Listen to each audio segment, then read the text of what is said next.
I was the youngest of 7 children, and my mom, she never had time to help me finish the dollhouse.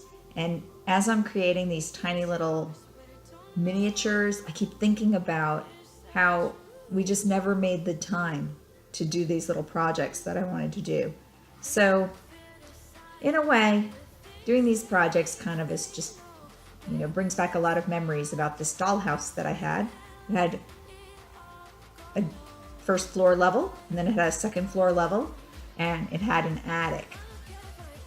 And I had put in a couple of vinyl tiles that were left over from our kitchen, in the kitchen part. And I'd never put up curtains or painted or did any of the stuff that I had planned to do. And the only thing we were able to do is once in a while I would be able to buy like a chair or something for it. But it just never got done, and then I grew out of it and hardly got played with. And those days, they get away from you. And now I'm 48 years old and my mom is 90. And there's no way that that job's ever going to get done. The dollhouse is long gone.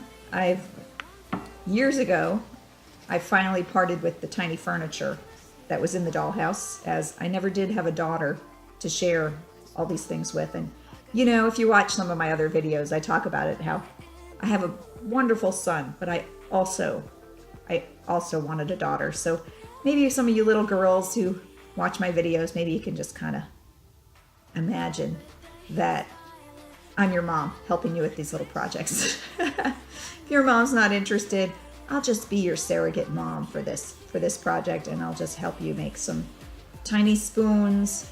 Today it's about tiny spoons, and I have a number of other tiny projects that I have considered. By the way, the smaller you go, these projects are, the harder it is to actually work on them. I mean, these things are ridiculously tiny. Some of the most important things about the tiny projects is really the finishing touches.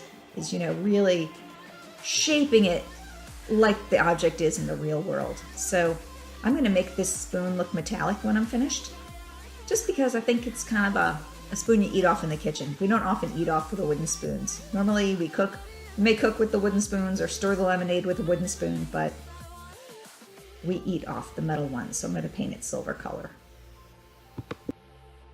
When you do these projects, I want you to be industrious. Most people don't have a Dremel tool, so just scrape away at the wood with whatever kind of a sharp thing you have. If you have to use a thumbtack, use a thumbtack. Just rub away at the wood until you get that bowl cut out. And if you don't have sandpaper, find a tiny rock. I mean, there are plenty of scratchy rocks outside that you could probably use to shape your wood.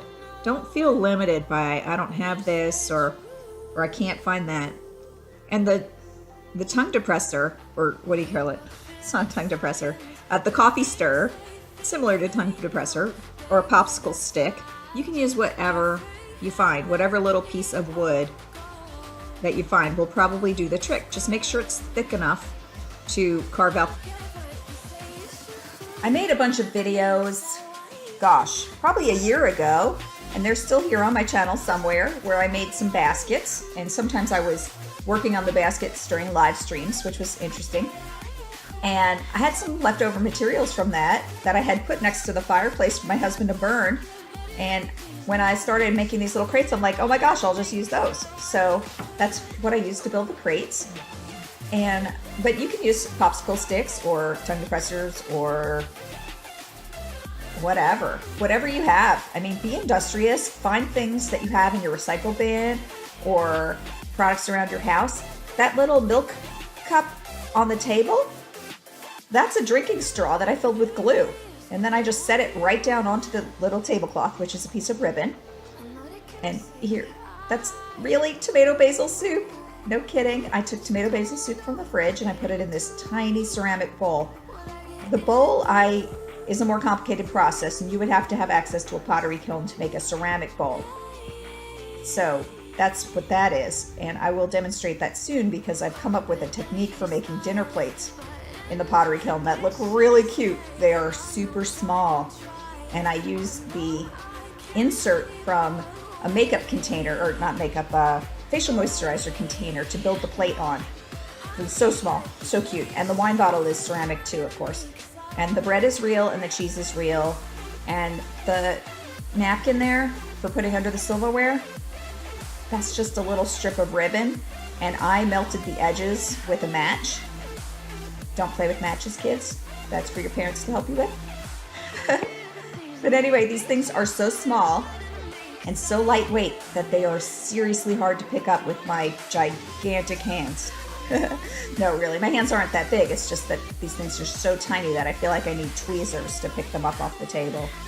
So funny.